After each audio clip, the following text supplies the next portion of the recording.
भगवान सत्यनारायण स्वयं हरि विष्णु का ही दूसरा रूप है और इस कथा की महिमा को भगवान सत्यनारायण ने अपने मुख से स्वयं देवर्षि नारद को बताया है। पूर्णिमा के दिन इस कथा को सुनने का बहुत ही विशेष महत्व होता है। कलयुग में इस व्रत कथा को सुनना बहुत ही चमत्कारी और प्रभावशाली माना गया है। ऐसे लोग जो पूर्णिमा के दिन किसी वजह से व्रत नहीं रख पाते हों या फिर सत्यनारायण भगवान की कथा का पाठ नहीं कर पाते हों, तो वे ऐसे में अपने मन में अगर केवल सत्यनारायण भगवान का ध्यान भी कर लें तो भी उन्हें आशीर्वाद प्राप्त हो जाता है। एक समय की बात है, नैमिषारण्य तीर्थ में शौनकादि 88,000 ऋषियों ने श्री सूत जी महाराज से पूछा, हे प्रभु, इस कलयुग में वेद विद्या रहित मनुष्यों को प्रभु भक्ति किस प्रकार मिल सकती है? उनका उद्धार कैसे होगा? हे मुनि श्रेष्ठ, कृपा करके कोई ऐसा तप बताइए जिससे थोड़े समय में ही पुण्य मिल सके और मनोवांछित फल भी मिल जाए। हे मुनिवर, अगर इस तप की कोई कथा है तो हमें सुनाइए, हम उस कथा को सुनने की भी इच्छा रखते हैं।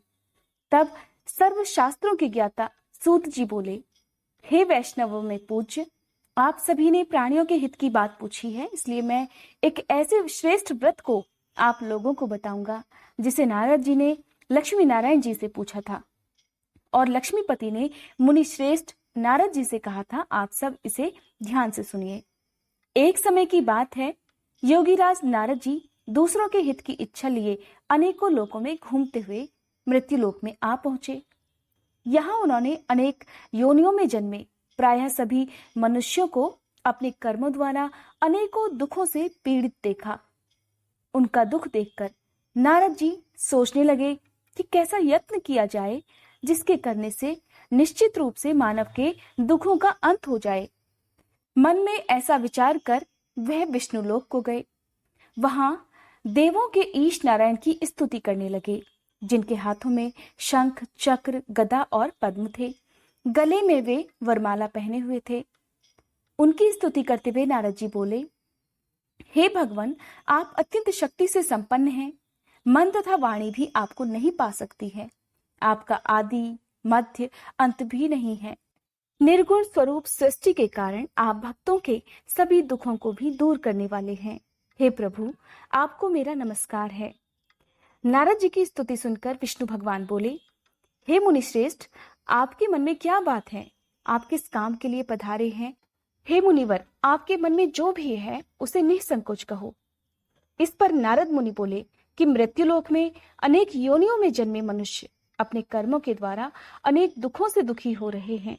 हे प्रभु, आप अगर मुझ पर दया रखते हैं तो कृपा करके बताइए कि वो मनुष्य थोड़े ही प्रयासों से अपने दुखों से कैसे छुटकारा पा सकते हैं। नारद मुनि की बात सुनकर भगवान श्री हरि बोले, हे नारद, मनुष्यों की भलाई के लिए तुमने बहुत अच्छी बात पूछी है, जिसके करने से मनुष्य मोह से छूट जाता है। आज वह बात मैं तुमसे कहता हूँ, उसे सुनो। स्वर्गलोक और मृत्युलोक दोनों में एक दुर्लभ उत्तम व्रत है जो पुण्य देने वाला है। आज प्रेमवश होकर मैं उसे तुमसे कहता हूँ। भगवान श्री सत्यनारायण का यह व्रत अच्छी तरह विधान पूर्वक करने से मनुष्य तुरंत ही इस लोक में सुख भोग कर मरने के बाद मोक्ष को पाता है। श्री हरि के वचन सुनकर नारद जी बोले कि उस व्रत का फल क्या है और उसका विधान क्या है? यह व्रत किसने किया था और इस व्रत को किस दिन करना चाहिए? कृपा करके सभी कुछ विस्तार से बताइए। तब नारद मुनि की बात सुनकर भगवान श्री हरि बोले, दुख और शोक को दूर करने वाला यह सभी स्थानों पर विजय दिलाने वाला है। मानव को भक्ति और श्रद्धा के साथ शाम के समय श्री सत्यनारायण की पूजा धर्मपरायण होकर ब्राह्मणों और बंधुओं के साथ करनी चाहिए। भक्ति भाव से ही नैवेद्य, केले का फल, घी, दूध और गेहूं का आटा सवाया ले। गेहूं के स्थान पर साठी का आटा, शक्कर और गुड़ लेकर सभी भक्षण योग पदार्थों को मिलाकर भगवान के लिए भोग बनाना चाहिए और उसके बाद ब्राह्मणों सहित बंधु बांधवों को भी भोजन कराया जाना चाहिए। उसके बाद ही स्वयं भोजन करना चाहिए।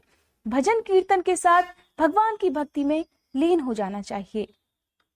इस तरह से सत्यनारायण भगवान का यह व्रत करने पर मनुष्य की सारी इच्छाएं निश्चित रूप से पूरी हो जाती हैं और इस कलयुग में मृत्युलोक में मोक्ष का यही एक सरल उपाय बताया गया है। श्री सूत जी आगे कहते हैं, हे ऋषियों, जिसने पहले समय में इस व्रत को किया था, अब मैं उसका इतिहास बताता हूँ, ध्यान से सुनो। सुंदर काशीपुरी नगर में एक अत्यंत निर्धन ब्राह्मण रहा करता था। भूख प्यास से परेशान वह धरती पर यहाँ वहां घूमता रहता था।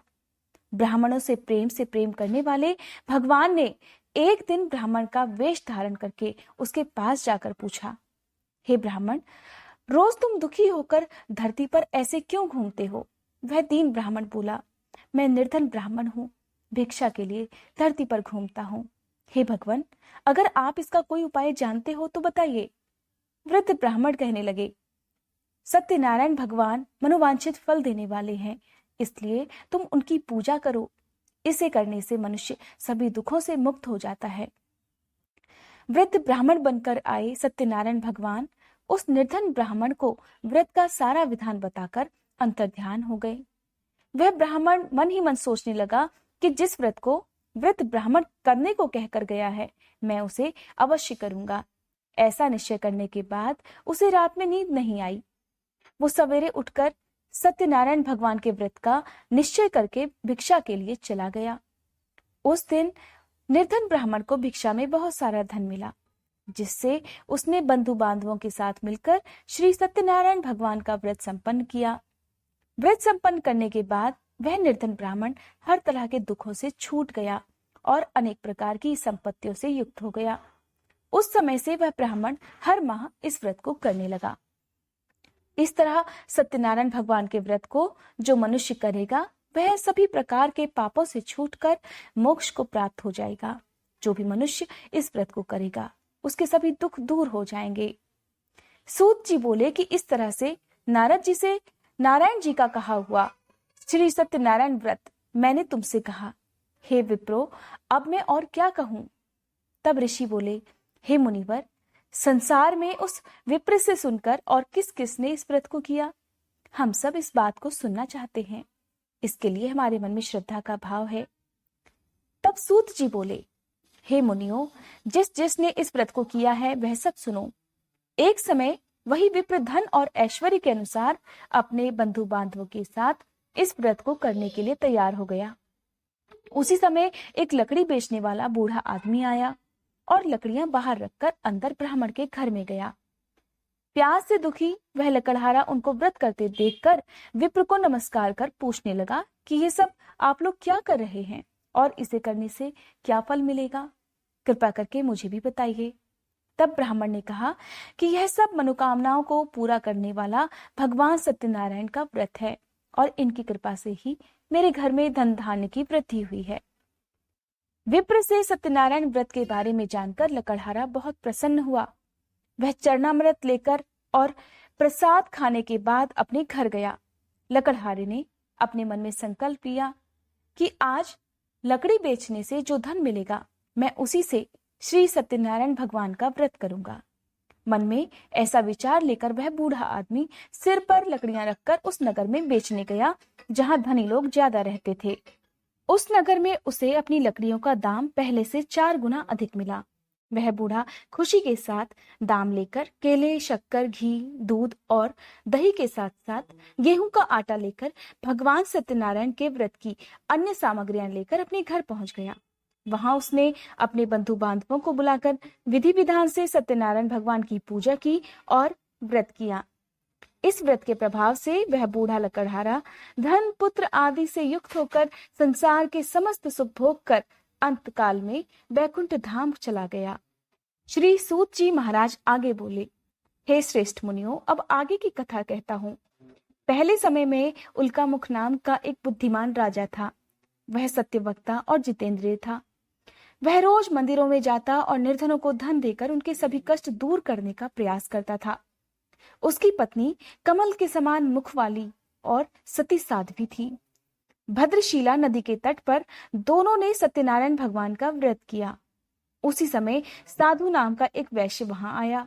उसके पास व्यापार करने के लिए बहुत सा धन भी था। राजा को व्रत करते देखकर वह विनम्र निवेदन के साथ कहने लगा, हे राजन, भक्ति भाव से पूर्ण होकर आप यह क्या कर रहे हैं?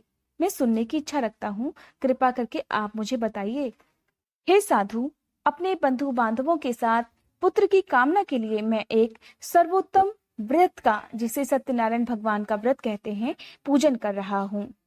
राजा के वचन सुनकर वह साधु आदर से बोला, हे राजन, मुझे इस व्रत का सारा विधान जानना है।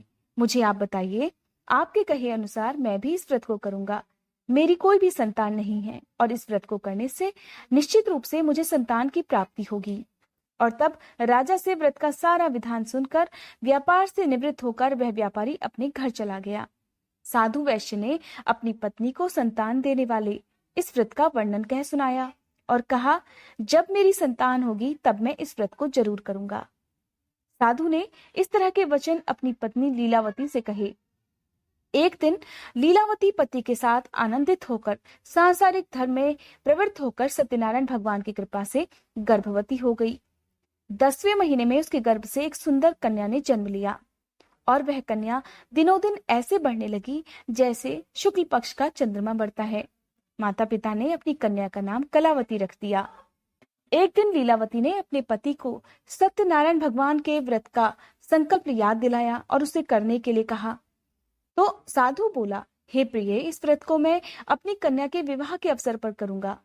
इस प्रकार अपनी पत्नी को आश्वासन देकर वह नगर को चला गया। कलावती पिता के घर में रहकर बढ़ने लगी। साधु ने एक बार नगर में अपनी कन्या को सखियों के साथ देखा तो तुरंत ही अपने दूत को बुलाया और कहा कि मेरी कन्या के योग्य वर देख कर आओ। साधु की बात सुनकर वह दूत कंचन नगर में पहुंचा और वहां देखभाल कर लड़की के सुयोग्य वणिक पुत्र को ले आया। अपनी पुत्री के योग्य उस युवक के साथ व्यापारी ने अपनी पुत्री का विवाह कर दिया। लेकिन दुर्भाग्य की बात यह रही कि साधु ने अभी भी भगवान सत्यनारायण का व्रत नहीं किया। इस पर भगवान क्रोधित हो गए और श्राप दिया कि साधु को सबसे ज्यादा दुख मिले। अपने काम में कुशल साधु बनिया जमाई को लेकर समुद्र के पास स्थित रत्नसारपुर नगर में गया। वहां जाकर दामाद ससुर दोनों ने मिलकर चंद्रकेतु राजा के नगर में व्यापार करना प्रारंभ कर दिया। एक दिन भगवान सत्यनारायण की कृपा से एक चोर राजा का धन चुराकर भाग रहा था। उसने राजा के सिपाहियों को अपना पीछा करते देखकर चुराया हुआ धन वहां रख दिया जहां साधु अपने जमाई के साथ ठहरा हुआ था। यह सब सत्यनारायण भगवान की ही माया थी। राजा के सिपाहियों ने साधु वैश्य के पास जब राजा का धन पड़ा हुआ देखा तो वह ससुर और जमाई दोनों को बांधकर खुशी के साथ राजा के पास ले गए और कहा कि हम उन दोनों चोरों को पकड़कर ले आए हैं, अब आप जैसा चाहें वैसा इनके साथ करें। राजा की आज्ञा से उन दोनों को कठिन कारावास में डाल दिया गया। उनका सारा धन भी उनसे छीन लिया गया। इस तरह सत्यनारायण भगवान के श्राप से साधु की पत्नी भी बहुत दुखी हुई। घर में जो भी धन रखा था उसे चोर चुरा कर ले गए। अब शारीरिक और मानसिक पीड़ा और भूख प्यास से अति दुखी होकर अन्न की चिंता में कलावती ब्राह्मण के घर गई। वहां उसने श्री सत्यनारायण भगवान का व्रत होते हुए देखा, फिर कथा भी सुनी। वह प्रसाद ग्रहण कर रात को घर वापस आ गई। माँ ने कलावती से पूछा, हे पुत्री, अब तक तुम कहाँ थी? तुम्हारे मन में क्या है? तब कलावती ने अपनी माँ से कहा, हे माँ, मैंने एक ब्राह्मण के घर में श्री सत्यनारायण भगवान का व्रत देखा है। कन्या के वचन सुनकर लीलावती भगवान के पूजन की तैयारी करने लगी। लीलावती ने परिवार और सभी रिश्तेदारों के साथ मिलकर भगवान सत्यनारायण की पूजा की और व्रत किया और उनसे वरदान मांगा कि मेरे पति और जमाई शीघ्र ही घर आ जाएं। साथ ही यह भी प्रार्थना की, हम सबके किए हुए अपराधों को क्षमा कीजिए। श्री सत्यनारायण भगवान इस व्रत से संतुष्ट हो गए और राजा चंद्रकेतु को सपने में दर्शन देकर कहने लगे, हे राजन, तुम उन दोनों वैश्यों को छोड़ दो और तुमने उनका जो धन लिया है उसे भी वापस कर दो। अगर तुमने ऐसा नहीं किया तो मैं तुम्हारा सारा धन और राज्य, संतान सभी को नष्ट कर दूंगा। राजा को स्वप्न में ऐसा कहकर वह अंतर्ध्यान हो गए। सुबह उठकर राजा ने सभा में अपना सपना सुनाया और फिर बोले कि वणिक पुत्रों को कारावास से मुक्त कर सभा में लाया जाए। दोनों ने आते ही राजा को प्रणाम किया। राजा मीठे स्वर में बोला, हे महानुभावों, भाग्यवश ऐसा कठिन दुख तुम्हें प्राप्त हुआ है, लेकिन अब तुम्हें डरने की कोई भी बात नहीं है। ऐसा कहकर राजा ने उन दोनों को नए वस्त्र आभूषण पहनाए और उनका जितना धन लिया था उसे दोगुना कर वापस भी कर दिया। इस प्रकार दोनों वैश्य खुशी खुशी अपने नगर को चलने लगे। कुछ दूर निकले ही थे कि दंड वेशधारी श्री सत्यनारायण भगवान उनके रास्ते में आए और उनसे पूछा, हे साधु, तुम्हारी नाव में क्या है? तब वह हंसता हुआ बोला, हे दंडी, आप क्यों पूछते हो? क्या धन लेने की इच्छा है? मेरी नाव में तो बेल और पत्ते भरे हुए हैं। वैश्य के ऐसे कठोर वचन सुनकर भगवान बोले, तुम्हारा वचन सत्य हो। दंडी ऐसे वचन कहकर वहां से दूर चले गए। कुछ दूर जाकर वह समुद्र के किनारे बैठ गए। दंडी के जाने के बाद साधु वैश्य ने अपने नित्य कर्म निपटाए और उसके बाद जब नाव को ऊंची उठता हुआ देखा तो वे हैरान रह गए। नाव में जब उन्होंने जाकर देखा तो बेल पत्ते भरे हुए थे। अपने सोना चांदी सब रुपए पैसों को बेल पत्तों में बदला हुआ देखकर वह मूर्छित होकर जमीन पर गिर पड़ा। जब उसे होश आया तो वह अत्यंत शोक में डूब गया। तब उसका दामाद बोला कि हे पिताजी, आप शोक मत मनाइए, यह दंडी का श्राप है, इसलिए हमें उनकी शरण में जाना चाहिए। हमारी मनोकामना तभी पूरी हो सकेगी। दामाद की बात सुनकर वह दंडी के पास पहुंचा और अत्यंत भक्तिभाव नमस्कार करके बोला, हे प्रभु, मैंने आपसे जो असत्य वचन कहे थे उनके लिए मुझे क्षमा कर दीजिए। ऐसा कहकर वह रोने लगा। तब दंडी भगवान बोले, हे वणिक पुत्र, मेरी आज्ञा से बार बार तुम्हें दुख प्राप्त हुआ है। तुम मेरी पूजा से विमुख हुए। और तब साधु बोला, हे भगवान, आपकी माया से ब्रह्मादि देवता भी आपके रूप को नहीं जान पाए। तब मैं तो अज्ञानी ठहरा, मैं कैसे जान सकता हूँ?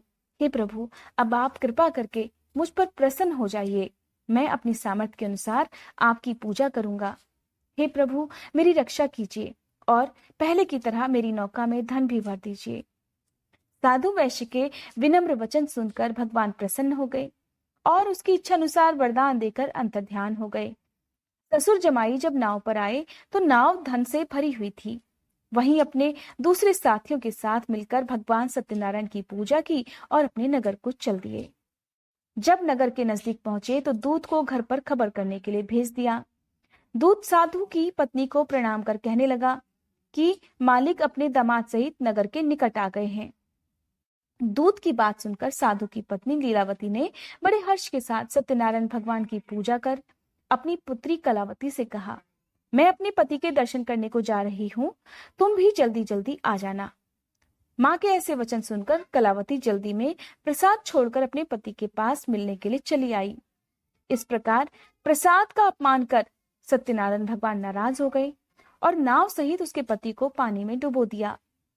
कलावती जब वहां पहुंची तो अपने पति को ना पाकर वह रोते रोते जमीन पर गिर गई। नौका को डूबा हुआ देखकर और कन्या को रोते हुए देखकर वह साधु दुखी होकर बोला, हे प्रभु, मुझसे और मेरे परिवार से जो भी भूल हुई है उसे क्षमा कर दीजिए। और इस प्रकार वह भी रोने लगा। तब साधु के दीन वचन सुनकर श्री सत्यनारायण भगवान प्रसन्न हो गए और तभी आकाशवाणी हुई, हे साधु, तेरी कन्या मेरे प्रसाद को छोड़कर आई है, इसलिए उसका पति अदृश्य हो गया है। अगर वह घर जाकर प्रसाद खाकर वापस लौटे तो इसका पति अवश्य वापस मिल जाएगा। ऐसी आकाशवाणी सुनकर कलावती घर पहुंचकर प्रसाद खाकर फिर से वापस आई। उसके बाद जब उसने अपने पति को सही सलामत देखा तो सबने मिलकर अपने बंधु बांधवों के साथ श्री सत्यनारायण भगवान का विधि विधान व्रत किया और पूजा की। इस प्रकार इस लोक में सुख भोगकर वह सब अंत में स्वर्ग को चले गए। बोलो सत्यनारायण भगवान की जय।